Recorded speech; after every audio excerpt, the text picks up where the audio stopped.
When you're inside of a bubble, it's like you're inhabiting a fiction, a fictional bubble. And there's a much bigger picture of reality out there. And if you're not paying attention to it, it'll sort of crash its way in.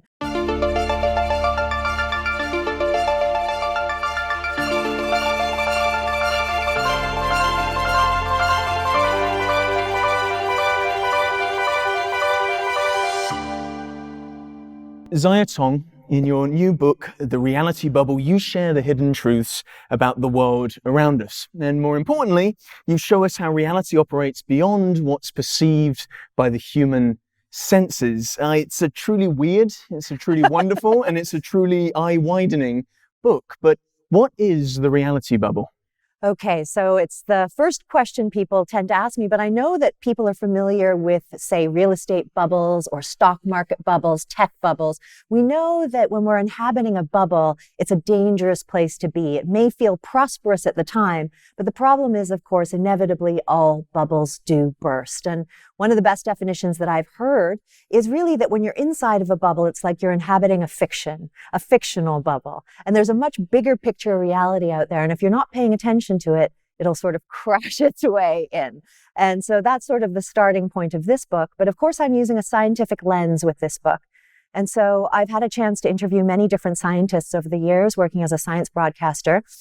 And I started realizing that scientists were able to see this world that I couldn't perceive. So whether it's the ability to image something like a supermassive black hole, or the ability to image something like an atom. These are things that we know surround us and a reality that surrounds us, but that we can't see. And as I started speaking to many different scientists from different fields, they all had a different lens on the world. So it's almost like when you picture like a dragonfly's eye, right? The compound lens with the 28,000 lenses on it. That's almost how this picture of the world starts to come together with all these scientific views put together. So it kind of feels like the bubble has come to define the 21st century. I mean, we have this environmental bubble, which I guess is the atmosphere. We have the financial bubble, the stock market bubble, as it's more well known, the intellectual bubble or the filter bubble, and this psychological bubble, which is your reality bubble. Why do you think the bubble is such a useful metaphor to describe this sort of state of mind or state of being we're in the 21st century? I think it's because we're increasingly atomized. We're increasingly feeling like we belong to these collectives where we're supported with our viewpoints, but at the same time, we're, inside of these little buffer zones, these little echo chambers that we subsist within. And sometimes you feel like your bubbles sort of intersect with other bubbles and bounce off of each other. And that's when you can see there's a little bit of friction in the world and how we're starting to see the world differently, especially when it comes to, say, political bubbles of the left and right. Now, in the book, you try and break us out of our reality bubble, but I have to wonder, is that bubble useful? Is it shielding us against craziness of the reality of the world? Is the reality bubble actually a useful concept? Is it a useful place to be? That depends. I think that generally speaking, if you're inside of a bubble, it's an unrealistic place to be. And so we feel safe inside of those bubbles. Of course, we like to feel like we're secure inside of our own knowledge. But it's the same thing as when people say, is ignorance bliss, right? I would not choose to be ignorant if I had the choice. It's a very dangerous thing. And that's really why we find ourselves in the position we're in today. I mean, when we look at, and this is one of the things that I've been mentioning in my talks, the apocalypse essentially is an invisible beast. When you're looking at biodiversity loss, when you're looking at what's happening with climate threats, with the CO2 coming out of buildings and tailpipes, we simply can't see any of this. We can't see where our food comes from, our energy comes from, our waste goes, right? And because of this, we're fundamentally blind and we're entering a real catastrophic situation because we haven't been paying attention. So I think it's important to exit the bubble. I mean, specifically to that, you start with this wonderful revelation about where cameras are and where cameras aren't. It was a shower thought, wasn't it? Yeah, exactly. Yeah, exactly. Just one of those things that kind of comes to you. And it's, of course, because I have many friends who are hackers and who work in the surveillance culture, not actually doing the surveying, but the counter sort of surveying. And I was noticing there are cameras everywhere around us. And there's a whole chapter on surveillance in the book, except where our food comes from, where our energy comes from, and where our waste goes. And I thought, this is so weird because we're the most powerful species on Earth, but we're also a species that has no idea how it survives. And that's another danger. To some degree, do we deliberately fail to pay attention to so many aspects of reality? Yeah, well, I think that There's the biological blind spots that we can't see, which is the first part of the book. And then the second part of the book is the willful blind spots, right? And there's reasons why we've always wanted to stay away from certain things. You know, in the chapter on food, I mentioned the work of the scientists who call themselves disgustologists, right? Because they actually study disgust. Why do we want to keep factory farms far away out in the further boroughs? Well, it's because of death, disease, rot, screaming bodies. Yeah. You know, you don't want to see any of that stuff, right? But not seeing it becomes, again, really critical in the societies that we're living in now. I mean, we're living in the midst of a pandemic as we're filming this, right? And that's because of a lot of the situations that we've crammed so much of our life into, you know, like disease and decay. All these things are things that we need to pay attention to. If we're not paying attention, then it becomes very dangerous. When we talk about factory farms, it's things like antibiotic resistance, right? Like that's something that's very scary. And in China, of course, with the wildlife markets, which is why today we have coronavirus. I mean, in the book, you mentioned the word blind spot. You reveal these blind spots, and there's 3 key blind spots that we have, isn't there? Yes, we have basically what surrounds us, we're blind to, what sustains us, and then what controls us is the sort of way in which I've structured it. Or another way to put it is sort of these biological blind spots, the societal blind spots, and then spreading wider are civilizational or intergenerational blind spots. These are blind spots that are passed down from generation to generation. Well, let's talk about some of those biological blind spots, because that opens this book, and it looks at one of the blind spots that all of us have, and it's with our own perceptual apparatus. It's a blind spot literally in our eye. That's right, exactly. Where your optic nerve jacks into the back of your brain is a place where you can't see. So I think I say in the book, it's something like 9 full moons could fit in the sky from that area that you're blind to. And there's an illustration in the book that lets you test it out for yourself. You can cover one eye and you stare at a dot and you'll see it suddenly disappear from plain sight. You look at blind spots throughout the book, and one of the things that you look at is how these blind spots are exploited. I mean, in what way have our blind spots been exploited? And in what way does that control the way in which we view and see reality? There's one instance that I talk about in the book in terms of our biological blind spots, which kind of illustrates why it's important to be able to see them. And I talk about a surfer named Mike Sturdivant. And Mike is a surfer who lives in Fort Walton Beach, Florida. And all around him, the beach was crystal blue waters, aquamarine waters, white sands. But then one day he started coughing up blood and he started getting sores on his skin, blurry vision. And this was happening to a lot of people on the beach as well. And, you know, everybody was confused by it. Why are these beachgoers getting so sick? And one night he had a UV lamp that he would carry around with him to look for petrol leaks in the back of his boat. And he shone it on the beach, and the beach was glowing this bright orange color. So he and his friend, who was a geologist, they took in samples. They took in about 71 samples and got them tested. And what they discovered was on the beach was Corexit dispersant, which had come down 200 kilometers away from the BP oil spill and floated down with the waters. And the mixture of Corexit with the oil actually made it 52 times more toxic. But when you're actually going and looking at the cleanliness of a beach is considered clean if there's no oil on it, if you can't see any oil. And of course, nobody could see any oil. Nobody could see any dispersant. He had to be able to see it in a completely different way, and he saw it through UV.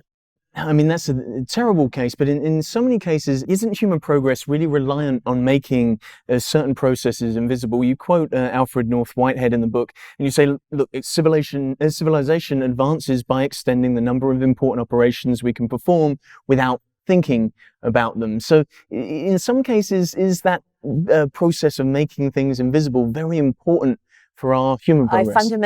I put that quote in because I disagreed with him, right? Like, because I actually said that was the thing, you know, all our fundamental processes, our life support system, our food and our energy and our waste systems, industrialized to human scale, are things that we don't see. And that is the problem.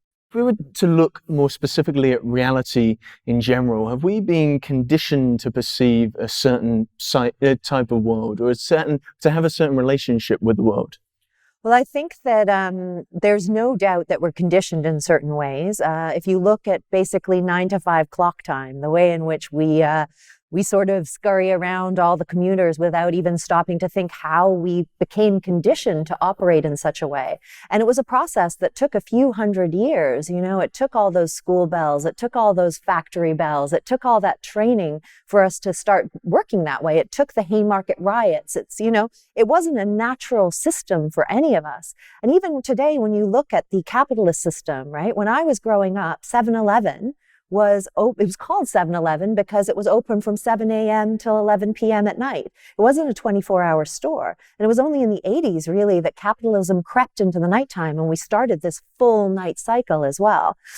And that's one of the things that I've been thinking about lately, especially when we start thinking about things like climate change, is how wonderful it would be if we were able to take back the night in that sense, right? Not only would we be helping the birds and all the insects and our own circadian rhythms, but I was struck by this because I came across a story, not a story, actually a fact, of what happened in the 1990s in Los Angeles when they had a blackout there. They had rolling blackouts, or a blackout, full blackout in the 90s.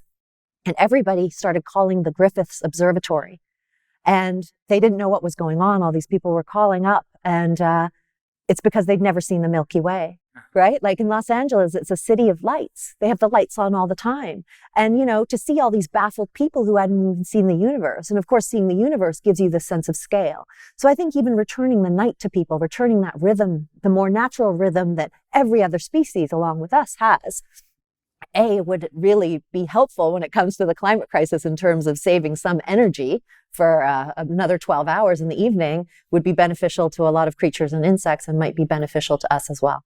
It's always when I watch these ancient history documentaries and I see how people are creating pyramids or structures aligned with the stars, it always feels so alien to us today in the 21st century. But then you realize when you go to Egypt, where there's no artificial light, and you look up, the stars are so bright. It makes obvious sense that that's how you would plan out an entire city. Totally, yeah. Mount Sinai is probably the only mountain I've ever climbed twice. It's the only mountain I plan on ever really climbing again. And I had the same truly starstruck, I guess that's where the word comes from, right? Where it's this numinous landscape up there, of many different landscapes, really. And it's bewildering. Yeah. And I think that's something, that sense of scale, of course, is something that, makes us feel small, reminds us of where we fit into the larger scheme of things. And instead of this very human-centric, dominant, human exceptionalism, this whole worldview that we've come to these days. And we've jumped straight to space and time. So why not? Why not go there? Why not go there? I mean, if we were to first begin with a big philosophical question, I suppose. I mean, what is time? Is it a dimension? Is it a perception? I mean, you try and tackle some of this in the book. Yeah, I'm not going to lie to you. I don't know what time is. I mean, I've been thinking about time for 20 years and I'm no closer, just like most people who actually fundamentally are interested in time. Carlo Rovelli is a great author who gets into the science of time in a wonderful way. There are anthropologists that I read whose work I was really intrigued by, who look at time in many different societies and how people operate in different temporal ways. Of course, there's the psychology of time. So I don't know if time exists, but I do know how it came to be structured historically. So my book is more about how scientists and the scientific lens shifted time and how we actually broke the cycle of time, right? How our own sort of 9-to-5 clockwork and our own tempo and our own human beat of industrialization and capitalism and production has now changed the world around us. We're filming today in London in springtime, early February, and there are cherry blossoms everywhere. It's not normal. I mean, you say in the book that there's something weird happening as our atomic clocks get more and more accurate. Our Nature's natural clock is something very weird going on. And I wonder if you could explain what that is. Well, I think, just what I was saying there is the fact that, the human beat of time is using all the natural resources, right? Obviously, this is nature that we're using up. And in that mass production process and all the fuels and all the CO2 that is required to make and ship and create all these objects and goods that we buy and throw away constantly, that is changing fundamentally our environment around us, right? The heat is changing, and that's having an effect, for example, on the flowering times So yeah, it's making a big impact in terms of phenology, which is really the study of the timing of nature and its cycles. I mean, what was so interesting about the way in which you tackled time is that you looked at it as this civilizational blind spot. And I think the best way to summarize sort of where you were going within that section of the book is this phrase, time is money. Time became this operating system through which we understand reality and we create these other systems such as capitalism or exchange our time for money. And I just wonder, how has this simple concept, time is money, come to define the entirety of Western civilization? That's a huge question, Luke. That is a massive question. And I think I do have a quote in there for that very first moment when this system of exchange began, and when we started thinking that if we weren't working, that we were actually fundamentally missing out and misusing our time, right? And that's a big problem, because what we've been doing is we demonize the poor, and we make it a form of laziness if you're not always at your highest perfunctory level. And if you look at even societies, this isn't what I talk about in particular in the book, but the elderly, who have long been revered as the wise in human society, are now rendered useless because they are no longer functioning economic units within our society. Again, and I'm sorry to quote another book, and I can't remember the title of this book, which shames me, but I'll try and remember for you if you want to add it into any of the notes. But I thought it was really quite interesting. This female author was writing about how in the past our society was structured around gods and, basically around religion. And then science came along and everything, our whole worldview became very mechanistic. And now today we see everything as widgets. We tend to sort of commodify everything into units, into how it fits into our economic story and narrative of the way the world works. But that's just another narrative. So I like the way she spins those as big temporal reality bubbles that we've existed in. And exchange, of course, has always been critical in human society. It's been fundamental because we've needed different goods and resources from different places, but we've never seen it operating the way it does today. And of course, as you know, today with high frequency traders, it's operating, these little digital handshakes are taking place at the speed of light. So it's at hyper speed now. So it's not even time as money. It's almost, money as light. We've accepted the chronos time, the idea that, kairos time, chronological time, has reality. But is there something useful in retrieving a more human time, a more circadian rhythm, to have a biological clock that depends on the moon, for example? Is there something we're losing by relying purely on the mechanical clock? Freedom. Yeah, I think it's just freedom. I think that having our I talk about the riots in India when the institution of time began to take place there, and we'd all had local time for many periods of time. But if you think about when people go away on holiday, what they love the most is that sense that time has shifted, that time has slowed down, that time is your own, that you don't have to, walk to the beat of that constant atomic clock drum, So freedom, I think, is the number one thing that we regain. And of course, it wasn't particularly easy to meet in the past, right? You'd have to meet at dawn.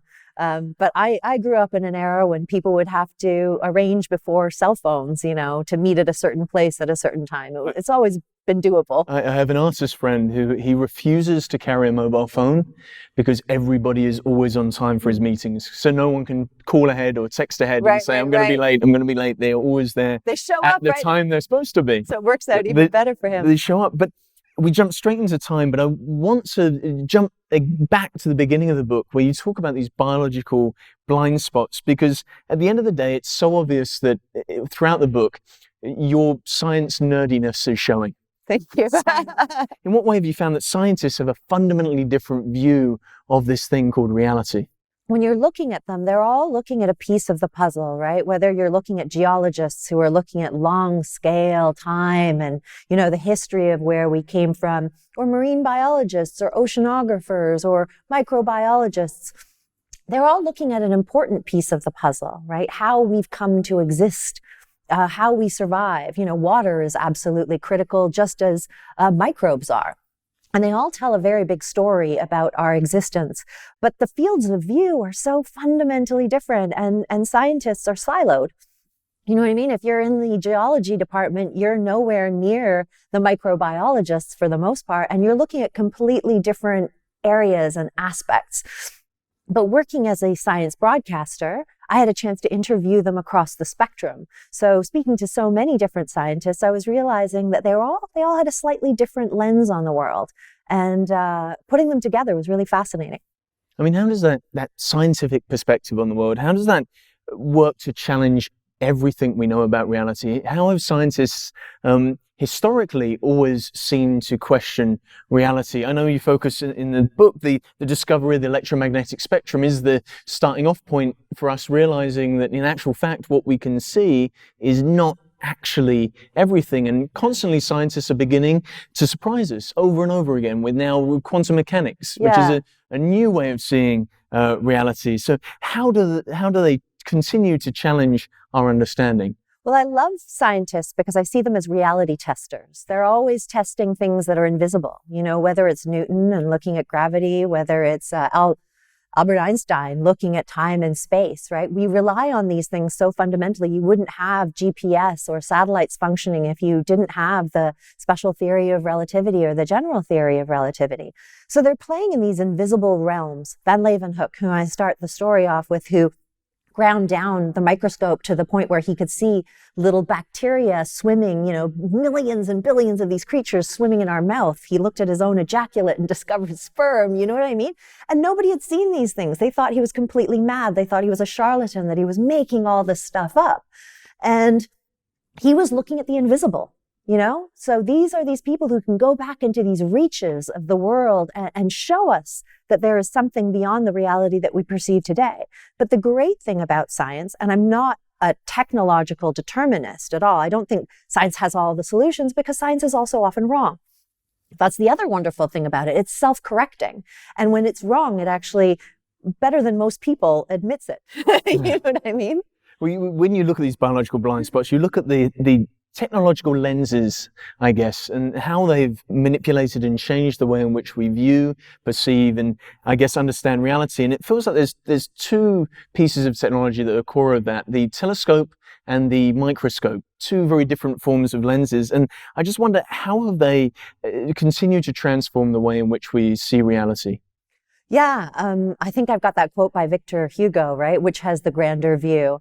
And as you know, in the book, I refer to us as microscopic giants, right? Larger than 95% of all species that are animal species that are smaller than a human thumb. But at the same time, for anybody who's flown in an airplane, you know that we're absolutely tiny.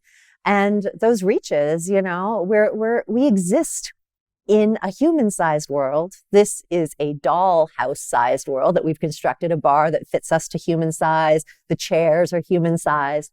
And it makes us feel like everything in the world, everything in reality is human-sized. So I love how jarring it is when these scientists kind of snap open all these other spheres. And keep in mind, of course, we're just at, we know that it can go so much farther than what we can currently even see.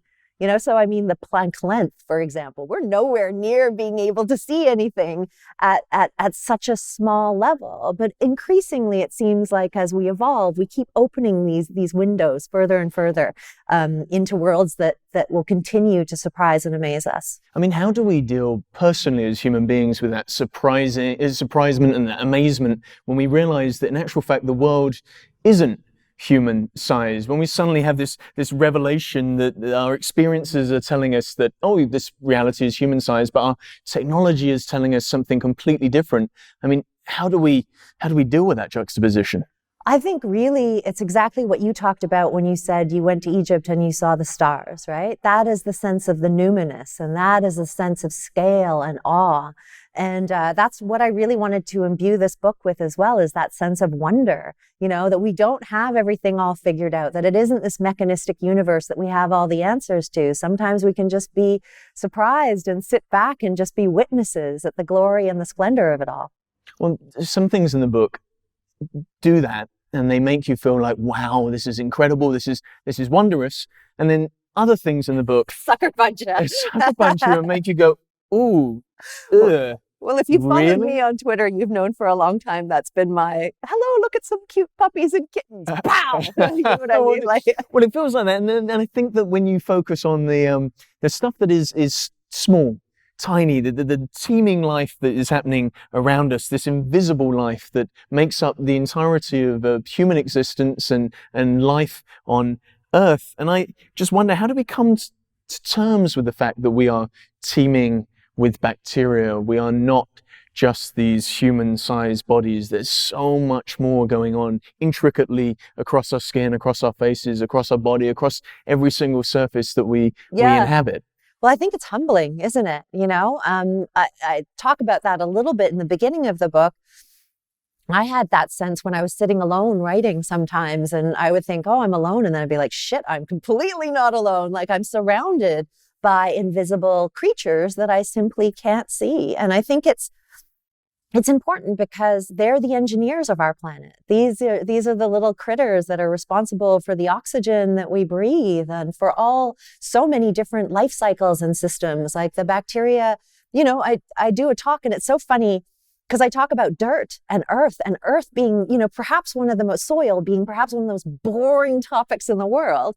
People are actually really quite enamored by it when you start realizing how much life, you know, is in just even a single teaspoon of soil. And of course, then, I mean, as you know, in the book, I talk about how scientists have come to see the bacterial diversity and basically all the life that is inside of the soil is through that underwear test, right? Do you remember that? The cotton underwear. Yeah. Men's underwear. If you put men's underwear into soil, you can get a sense of how healthy the soil is, because if you remove the underwear and it's basically threadbare and invisible, it means that the bacteria have been having a magnificent feast.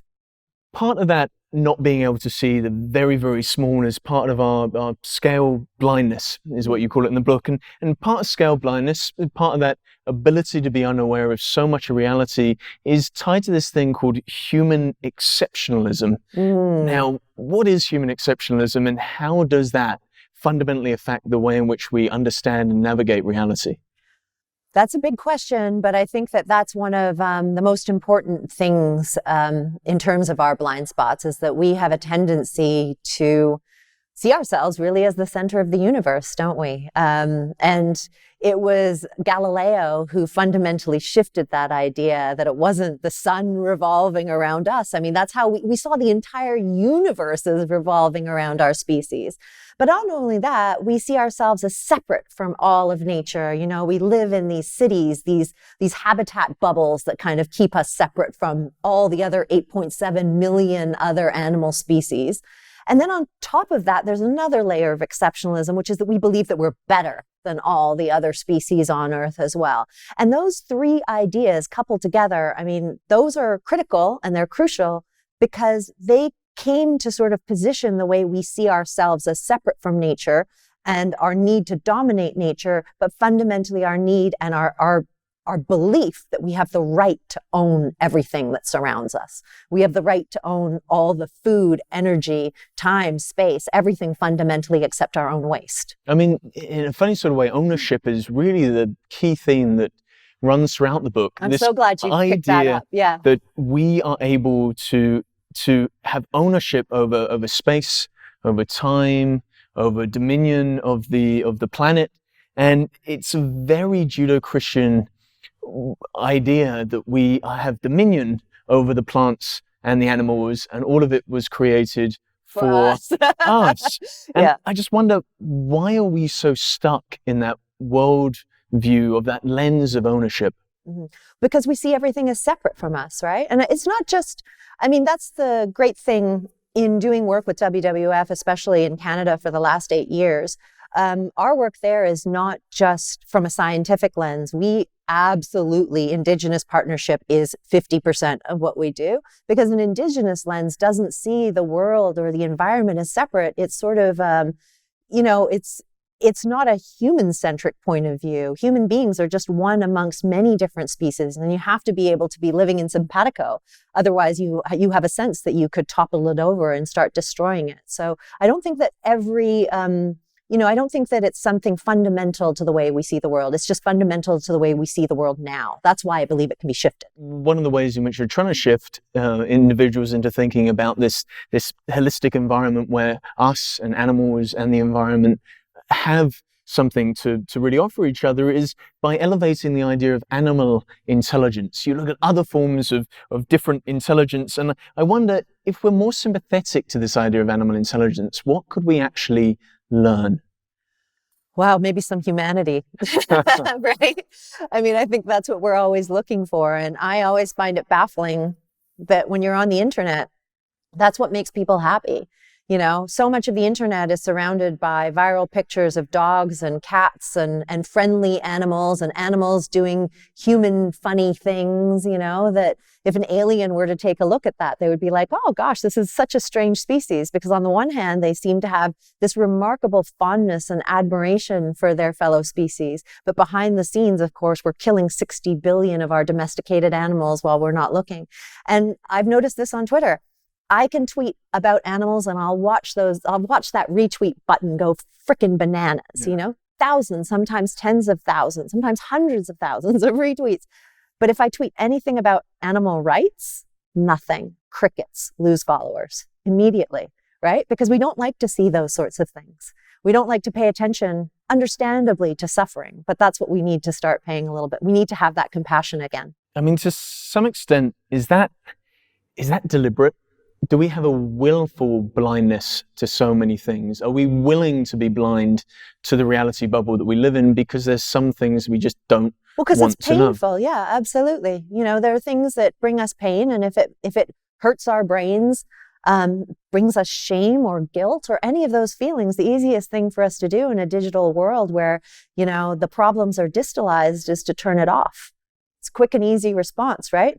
Just fill your feed with puppy dogs and ice cream and things will be a little bit okay. But it's something that we need to pay better attention to, because as you said, when we do spend time with animals, as E.O. Wilson talks about, the sense of biophilia, we have a deep love for animals and nature, It's just a shame that we've turned them into caricatures.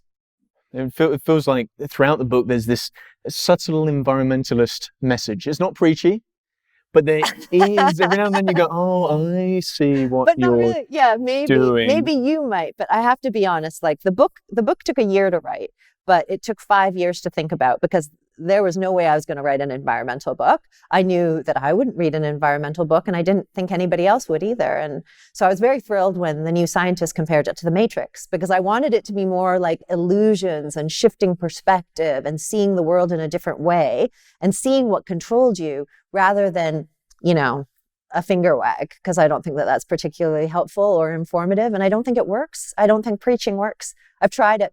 The only place where preaching works is with preachers. They're very effective. I mean, is that what you're subtly trying to do with the book? Are you trying to subtly wake us up to the reality of a global crisis instead of shouting at us or proclaiming that it's happening and it's all going to be terrible? Are you slowly unveiling the micro and the macro aspects of our world and our reality and our environment and revealing those to say, look, all this is weirdly sort of connected? Yeah, well, it's really providing the glasses so that people can see for themselves, right? I don't need to say you need to feel anyway when you can see for yourself. And I think that you and perhaps some of your viewers will be familiar with the reference at the beginning of the book, which is They Live, the film that featured Rowdy Roddy Piper, which was a bit of a cult film. And in it, he puts on these glasses and he starts seeing the terms obey, stay asleep, consume. And that's where, of course, that obey Andre the Giant thing comes from. Shepard Fairey actually, was inspired by this film. And I think many of us have this sense of unease as we're walking around the world. We know that this make-believe world that we've constructed isn't the way things really operate, and that's why we love children. Children can point it out to you like this. Yeah. A child can look at a border between here and Mexico and be like, that's not real. You just put up a fence. You know what I mean? There's not a single animal, the ants that will be walking through, the birds that will be flying overhead. This is just our bullshit notion that we came up with. So I love children for that, because children can see through it, the elderly, they've got nothing to lose. They can see through it now too. So it's really, our generation, the generation that's in power, that needs to kind of poke at the reality bubble. So how do we poke? I mean, how do we poke at the reality bubble and not, as Galileo was, not get punished for that? How do we poke at it and not get mocked for that? How do we try to challenge some of the dogmas that exist about how we have to live and act and be in this reality bubble? I think it's an issue of critical mass. Today when we see like Extinction Rebellion, for example, calling for 3.5% of people to open their eyes, it's the same sort of thing. And we live in a time where we're communicating at the speed of light. So it's a very different world right now. In olden times, when you would need to have a paradigm shift, I can't remember which scientist said it. I think it was Max Planck. I'm not sure. But basically, you had to wait till people died, till they dropped dead. Science advances one funeral at a time. Yeah. Until a new idea could come to pass, right? Just wait for the oldies to go. We don't have time for that. So really, we're in a very different position. But thankfully, we're able to spread ideas very, very quickly. I just think we need to be using memes in a different way, not just for jokes and in-jokes and humor, like these viral memes. We need to start spreading ideas through them as well. Is one way then to be playful about it, to be playful about how we construct and understand reality? As I was reading the book, I kept thinking of Robert Anton Wilson. Oh, really? And Robert Anton Wilson's approach to reality tunnels and how he would approach dogmas with these things called katmas. And katmas were the ability to have multiple beliefs and test those multiple beliefs and never let anybody really know what you believe. Robert Anton Wilson famously said, I don't believe in anything, but I have my suspicions. And he was always playful with reality. And I wonder, how do we get permission to play with reality? That's also a great question. I think that reality itself is so playful and multifaceted once you're willing to accept that there is no such thing as one dominant worldview. And I hold science in the same light. Science isn't just one dominant worldview. There are many worldviews, and I think we need to embrace that, right? I think it's when we actually get stuck. We turn into zombies when we think that there is only one reality. And for example, when we started talking this one 9-to-5 economic reality that we all believe in, I think once we start getting more playful with it, for example, in different countries and cultures and different businesses right now, people saying, you know what, I don't need to work 5 days a week. I can work 4 days a week, or I can work 30 hours a week, or I can, you know what I mean? Once we realize that the boundaries are actually elastic, when we can play with them, that's when we have more freedom again. Are the boundaries already to a degree elastic? Are we seeing that elasticity, not when it comes to society or the environment or biological blind spots, but in politics? I mean, you don't mention politics specifically in the book, but the idea of post-truth politics is already making reality elastic. People have very different worldviews based on their political allegiances. Trump's idea of post-truth, where he dogmatically believes the reality that he is creating through language, is an example where we're becoming more comfortable with this idea. But I think that there's a big difference between shaping opinion into fact, right? There are facts. I know for a fact that if I look with a proper microscope, I will be able to see the microbes and the bacteria inside of your mouth. You know what I mean? That's a fact. That's not an opinion. And so that's why in this particular book, I didn't start talking about alternate realities or are we living inside of some great simulation. I didn't want to go into things that I simply couldn't prove. I wanted to show you things that I could actually show you with a lens. If you went and you bought the right, UV lamp, or if you bought an X-ray machine, or if you got a mass spectrometer, you would be able to see it with your own eyes. I mean, the other thing you're trying to show us is the stuff that we really can't see with our own eyes, no matter what technology we use. And to some extent, that thing is the system. Whatever that system may be, and you have multiple ways of playing with this idea of these human systems that we create. But it seems, no matter what way we approach these systems, it seems like they're threatening the planet. The human-made systems are the things that are threatening the planet, and we can see those systems going very, very wrong. And yet we choose to do utterly nothing about it. So how do we dramatically course correct when we know the system that we're in is exploitative, is causing damage to the environment, and yet is not allowing us to escape because we feel quite comfortable within our reality bubble. Well, I think that, you know, and I'm going to quote Josh Tetrick here. He's the founder of Just Eggs, okay? And when we talk about the system, our life support system, and you know this from the book, basically our life support system is what's killing us right now, right? The way we survive is destroying the world. But it's not all broken. Josh Tetrick argues that when it comes to the food system, it's half broken. And I like that idea, actually. I like it quite a lot because we have ways of, let's say, getting our food distributed, stored, frozen, all these sorts of things. That part of the system, that network that allows us to feed ourselves functions actually incredibly well. What he's looking at, for example, is the protein system, right? Like, you know, up until now, it's been these very horribly treated animals that are, you know, mass incarcerated and slaughtered, right? And honestly, as you know, the slaughter is probably the kindest part of the entire process. But if you change that protein system, which we're starting to see now with pea protein, with clean meat, and you put it into this part of the quote unquote sausage factory, right? It'll still continue to work. So the inputs are what I think we need to begin to change. And we can do that. Jeremy Rifkin is another writer who talks about the different industrial revolutions that we've had over time. He argues that we're in the midst now of the third industrial revolution. And every one of these industrial revolution requires three major inputs. So you need to have a source of energy, you need to have a source of transportation, and you have to have a source of communication. And we had that in England, whether it was rail, using coal, using the telegraph. You have that in the States when it's the car, when it's oil, and when it's the telephone. And now we are emerging into a new industrial revolution where we have renewables, where we have smart vehicles, and where we have the internet. So there is the potential for us to fix the system without completely smashing it to bits. The problem with the word revolution is it's so similar to the idea of paradigm shift, where it's all about progress. It's all about, let's have another revolution, let's continue to grow economically, let's continue to grow industrially. And it's getting away from what felt like the crux of the book, which was this idea of cyclical. I love that you've read it and you've actually understood it so well. That's so great. It feels like we set up these reality bubbles because we want to escape cycles. Because cycles don't make us feel comfortable. Progress does. Because cycles, we have to deal with birth, we have to deal with death.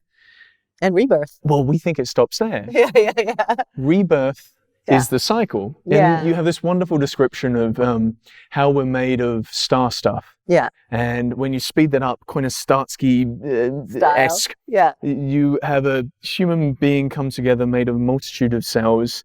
It exists as a human biological entity that is human-sized and we believe stops at the boundary of the skin. And then in death, it just dissolves and goes back out into star stuff. And it was such a beautiful metaphor of this cycle of a human being, as opposed to you're born and then you die and you better exploit the earth while you're here and make lots and lots of money because that's what we value within our reality bubble right now. So I wonder, how do we escape this idea of linear narratives associated with progress? How do we return back to this idea of the cycle and feel comfortable and okay with the idea that things can be cyclical? I think that, you know, human beings, we are a storytelling species. We have been for millennia, you know, and I think that it's just about the sorts of stories that we need to begin to share and tell each other again, you know. I think it's really as simple as that. How then do we get away from the reality bubble that we're in, which is so destructive?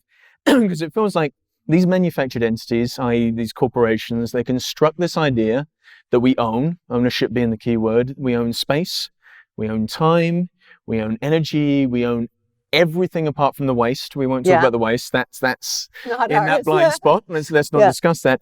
And it's led to this belief, or it feels like it's led to this belief that we own everything on this planet. We own life itself. So how do we challenge that notion? How do we feel comfortable as a society with the idea that, again, we're no longer the center of the universe? Well, you've brought us full cycle to the very beginning of our discussion, which is being able to poke at the bubble of human exceptionalism. It's exactly that.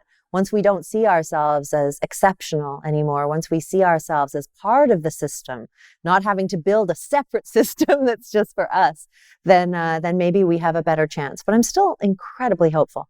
Well, one way is we cannot conform. And you have a wonderful sort of analysis of conformity, because it's not as easy as it sounds. Yeah. So you read the book and you go, oh, so the reality bubble, it's this William Gibson style consensual hallucination. It's something that we've all accepted. We all accept time. We all accept money is time. It allows us to live. It allows us to pay our taxes. It allows us to operate on this planet. But the only way to challenge the reality bubble is to not conform, and that becomes really challenging, not just on a societal level, but on a biological level. There's something actually at stake. There's something we lose when we don't conform to the reality bubble.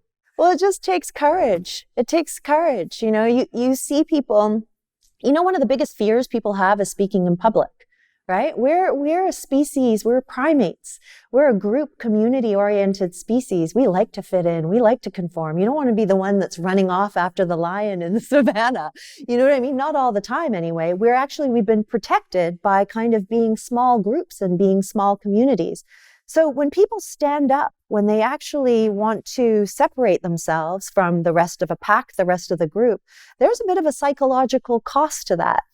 That's why people do fundamentally have this fear of speaking, getting up in front of everybody, being a little bit different. But then at the same time, we live in a society that absolutely reveres difference, reveres individualism. But that individualism, as you've seen with anything trendy, very soon becomes co-opted and very soon becomes conformist in itself. So it is sort of freedom. It is really about freedom. And as a first-time author, I think that that's been one of the most remarkable things is when you write and you get a chance to speak about what you write, you're free. It's so different from having a day job where you have to conform. You don't want to offend your bosses. You don't want to offend whatever your corporation represents. You don't have to be like, retweets are not endorsements on Twitter. You can be like, I'm going to say whatever the fuck I want, which is a beautiful thing. So freedom and that ability to not conform, although it has its social costs, is a truly powerful thing. So how do we individually stay open and stay receptive to anything that might break through the reality bubble? How do we accept it with open arms as opposed to try to avoid it or try to deliberately ignore it?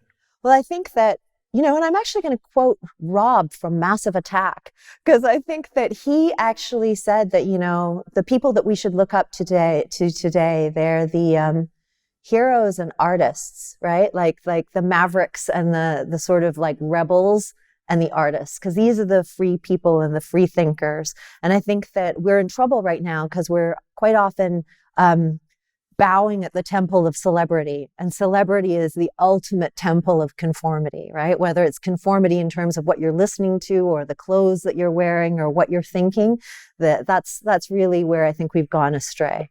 So how does our awareness of these hidden realities that you're describing affect us personally? Because it feels like it would eventually just drive us crazy, drive us paranoid, or even turn us into crazy conspiracy theorists if we go fully one way and try to challenge every aspect of reality. I don't think that there's a need to challenge every aspect of reality. There's basic things that I need to be able to assume that my feet are going to stick to the planet. I'm going to find my keys where I need to on the counter in the morning.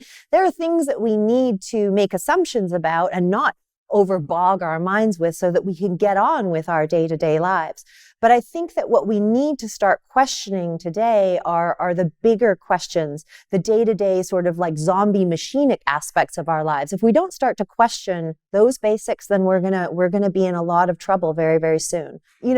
Again, returning to where our food comes from, where our energy comes from, and where our waste goes, if we stop paying, if we just act in a perfunctory fashion, if we act in the way that society expects us to be, we don't question the 9 to 5 of our daily existence. We don't question why some people are living in ghost mansions and some people are living in the size of coffins. We don't question, for example, why we're throwing out so much food, which is the equivalent of all the oil that we drill in a year offshore in America. if we don't begin to question those big things, then we're in a lot of trouble. I mean, there's one But way. the small things, who cares? You know what I mean? Like the small things, the fact that gravity exists, I don't think we need to constantly ask ourselves, is gravity happening? We don't need to use our brain power for that. But there are some bigger challenges that we have to face. I mean, there's one way out of the reality bubble that we exist in everyday life, immersing ourselves in other realities, finding other ways and viewpoints on the world through immersing ourselves in different locations, in different environments, in different societal groups. Is this possibly one way that we can begin to challenge the reality bubble? Yeah, absolutely. And I think that, the people who do that best, the greatest artists of our time, have been those people who have challenged our perspectives and challenged our way of thinking. And that's a beautiful way to pop our reality bubble. I mean, the people who are most blessed to be able to have their reality bubbles popped are astronauts. And they have this wonderful thing called the observer effect that you cover in the overview effect that you cover in the book. And I just wonder, do we need to go to space to see reality differently? Or is there a way we can see the world with a fresh eye here on terra firma? 100% we don't need to go to space. And I was thinking for the longest time, is this something where eventually when we have space travel and everybody can hop on an Elon Musk vehicle that will change the world? But it isn't, because when I talked to Chris Hadfield, who was, the commander of the ISS and a very famous Canadian astronaut, he told me most of the astronauts don't have this overview effect. Most of them don't have this profound shift that takes place just because they saw the Earth from space. In fact, you could probably do that with VR headset. And the truth is, learning to see with new eyes is something that can take place right here on the planet, right on the ground, right on terra firma. We don't have to go to outer space to see it. Is there something very specific about this moment in time? You say in the book, our chances of being here as human beings in this moment right now are pretty much unfathomable. But we are here, and it feels like we're at the dawn of this thing, which feels like an apocalypse in many ways. And the question I have is, what do we do now collectively? Yeah, I think one of the things is I talk about what the apocalypse is etymologically in the book. And the apocalypse truly is not as scary as you think it is when you understand the Greek meaning. And the original intended meaning is to lift the veil and to remove our illusions and to begin to see in a new way. So I guess, how do the readers of this book become visionaries? In the true sense of the word, visionary is an overused word, but the idea that you can now see what was previously invisible, how do you truly become a visionary? You have to have courage.